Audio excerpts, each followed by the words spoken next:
So, I'm a recently graduated college student, and after spending several years at my university, I bought a lot of stuff.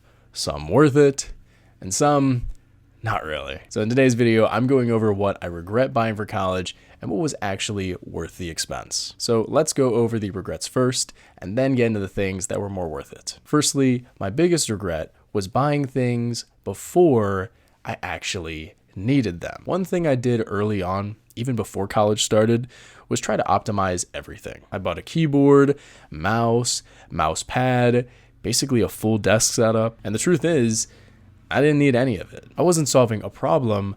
I was preparing for one that didn't exist. If anything, it made me feel tied to my dorm because I felt like I had to use what I bought. There's a saying I think about a lot. The things you own end up owning you. And that's exactly what this felt like. I wasn't using those things because I needed them. I was using them because I didn't want them to go to waste. So if I could go back, I'd do the opposite. I'd start college as more of a minimalist and slowly buy the things I actually needed. That same idea showed up in another area too. Clothes. Now, there was a point when I started that I actually had too few clothes, like not enough for a full week, but then I overcorrected and ended up with way too many. That made things like doing laundry, especially when backed up, such an incredible hassle. And here's the thing about bringing many clothes to school. You don't necessarily wear more or nicer outfits.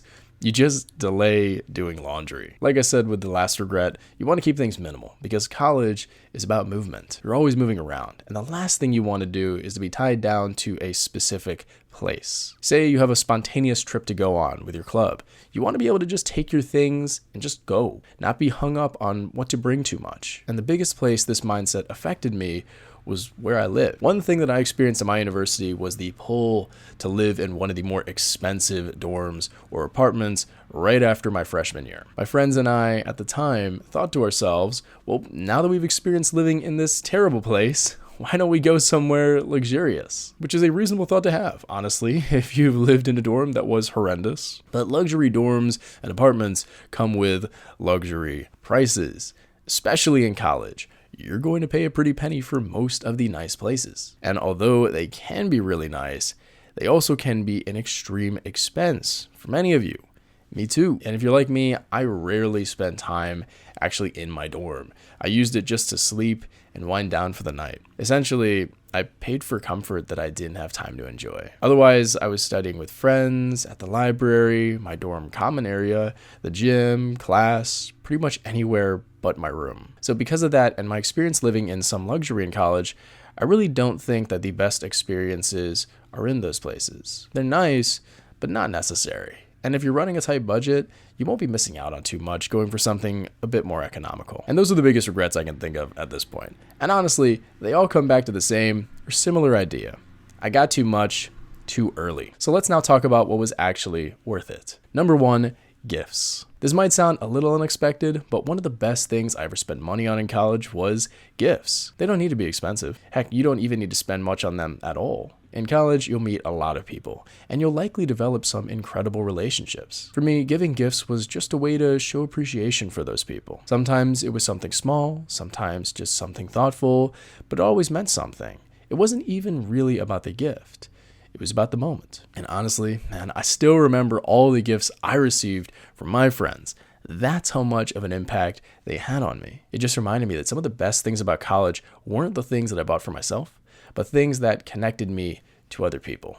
And those connections were truly what made college special to me. And number two, my iPad. I'm not kidding when I say that this completely changed how I studied. It made my undergraduate years so much easier. But at the end of the day, I don't want you to think it's anything more than just a tool. Owning an iPad doesn't make you a better student. It's how you use it. For me, I bought it with my own money, working an incredibly difficult job at a warehouse, so it felt like I had to justify the expense. So I actually took the time to learn how to use it effectively. I learned how to take better notes, how to study with it, etc. And because of that, I have zero regrets buying it. And number three, my backpack. Especially early on in college, I didn't want anything too flashy. I just wanted something that works. And having a backpack that fits everything and doesn't hurt your back is honestly super underrated. A lot of people I knew had issues with theirs, causing back and shoulder pain, constantly forcing them to take them off. But mine just worked all day, and I still use it to this day. Now, there is some wear and tear.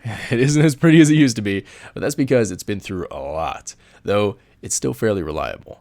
And that's all I really need. It's not exciting, but you use it every single day, so make sure you aim for one that's good. And finally, number 4, good shoes. In college, you're on your feet a ton, walking to class, dorms, dining halls, everywhere. I didn't think much about it at first, I just wore what looked nice. But once I started running more, I felt it every day. My ankles were not happy. Man, they were in pain. So I actually did some research, got proper running shoes, and it completely changed things for me. And it made everyday movements way easier, not just workouts. And looking back, this kind of purchase was what really made the difference for me. And that kind of mentality of getting things when I needed them resulted in some of the actual best purchases I could make in college. The things that were worth it weren't the things I planned out in advance. They were the things I realized I needed over time. And you don't need to overthink this either. Like I said, it's better to buy things when you actually need them rather than trying to predict everything up front. So if I were to start college again, I'd say start minimal, focus on what you actually need, and then slowly buy more things when the need for them presents itself. And those were the purchases I regret buying for college, and also what was worth it for me. If you want to see what I got for college, I'll leave some affiliate links down below, and I'll talk to you again soon. Peace.